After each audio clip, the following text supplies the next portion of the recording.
தடவை ரெக்ரூட்மெண்ட் அப்பயும் அதுக்கான இன்டிமேஷன் எல்லாமே சொல்லியிருக்கு. இது இல்லாமல் இன்னொருதுங்க உங்களுக்கு காமிக்கிறேன் பாருங்கள்.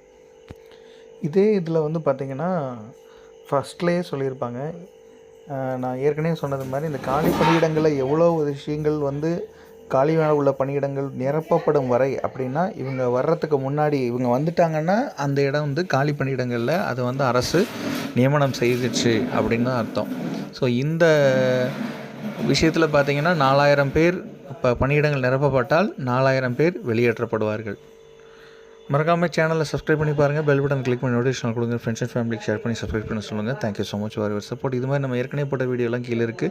இது மாதிரி இன்னும் ஃபர்தராக நிறைய வீடியோஸ் இந்த மாதிரி தெரிஞ்சுக்கிறதும் இது இல்லாமல் நம்ம நிறைய வீடியோஸ் நம்ம அப்கிரேட் பண்ணுற நிறைய வீடியோஸ் வந்து நீங்கள் பாருங்கள்.